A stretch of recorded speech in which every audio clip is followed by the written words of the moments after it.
आज में खबर शामिल करेंगे। आपको बताएं कि ताइवान में जलजले ने तबाही मचा दी, जमीन लरज उठी, कई इमारतें जमींबोस हो गईं। जलजला पैमा मरकज के मुताबिक जलजले की शिद्दत 7.7 रिकॉर्ड की गई। जलजले का मरकज साहिली इलाके हवालेन के करीब था। जलजले के बायस मुताद्दिद इमारतें गिरकर तबाह हो गई। हलाकतों का खदशा भी जाहिर किया जा रहा है।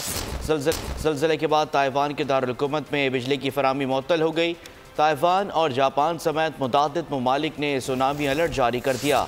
1999 के बाद ये ताइवान का दूसरा बड़ा जलजिला है। ताइवान में 1999 में 7.6 के जलजिले में 2400 अफराद हलाक हुए थे। बिल्कुल आपको बता रहे हैं, ताइवान में जलजले ने तबाही मचा दी है, जमीन लरज उठी, कई इमारतें जमींबोस हो गईं। जलजला पैमा मरकज के मुताबिक जलजले की शिद्दत 7.7 रिकॉर्ड की गई है। जलजले का मरकज साहिली इलाके हवालेन के करीब था। जलजले के बायस मुतादिद इमारतें गिर गईं। हलाकतों का खदशा भी जाहिर किया जा रहा है।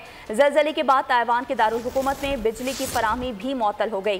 ताइवान और जापान समेत मुतादिद ममालिक ने सुनामी अलर्ट जारी कर दिया है। 1999 के बाद ये ताइवान का दूसरा बड़ा जलजला है। ताइवान में 1999 में 7.6 के जलजले में 2400 अफराद हलाक हुए थे। तो अफसोसनाक खबर आपको दे रहे हैं ताइवान से, जहां जलजले ने तबाही मचा दी है, ज़मीन लरज उठी, कई इमारतें ज़मींबोस हो गईं। जलजला पैमा मरकज के मुताबिक जलजले की शिद्दत 7.7 रिकॉर्ड। साहिली इलाके हवालेन के करीब था। जलजले के बायस मुताद्दिद इमारतें गिर गईं।